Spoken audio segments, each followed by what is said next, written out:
Paul Bakke with Behavioral Sciences of Alabama with Dr. David Barnhart, and welcome to Minding the Gap, a podcast where we learn to use our minds in the gap between stress and response. Today, we're talking about avoidance, a trap that makes anxiety persist. Yeah, so let's talk about how we can avoid the avoidance trap. We do that with the opposite of avoidance. In therapy, this is called exposure. We know exposure therapy is the gold standard for treating obsessive compulsive disorder and effectively treats disorders such as panic disorder, social anxiety, health anxiety, various phobias, and even generalized anxiety disorder.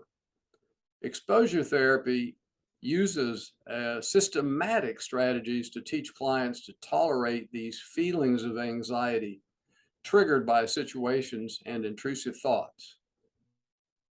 And many of these triggering situations, intrusive thoughts, events, they're not dangerous, but our brains treat them as danger. A rude remark, speaking in public, joining a group for the first time, using a public toilet, taking a math quiz, those aren't dangerous, but they may feel like it, but we need to be able to use a public restroom. We may need to take a quiz to complete a course. We may encounter a rude remark. We're left with a choice of how to respond. When we avoid or quickly leave those situations because we feel anxiety, we strengthen that avoidance response. Avoidance reduces anxiety, but strengthens the tendency to avoid situations. That also reduces our ability to function. So there are dangerous situations. Years ago, I was in the Smoky Mountains and I came upon a bear foraging between the cabins on Mount LeConte. I slowly backed out of the bear's line of sight around the cabin. My heart rate and respiration jumped immediately. I felt the adrenaline released as my sweat glands responded. My body was ready to move. The speed with which the sensory thalamus and amygdala respond to threats amazes me, maybe 40 milliseconds.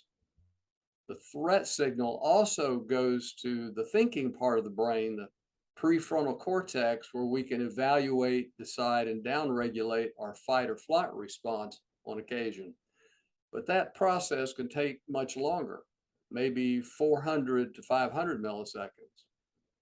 Most situations don't threaten our immediate health and safety, as a bear may, even though they may feel dangerous. And because avoidance or leaving a scary situation results in a drop in our fear, the behavior of avoidance strengthens through what we call negative reinforcement, or doing something to avoid something negative.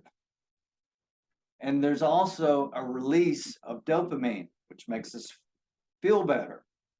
So negative reinforcement and the force of I avoided this bad thing and I feel better, that springs the avoidance trap.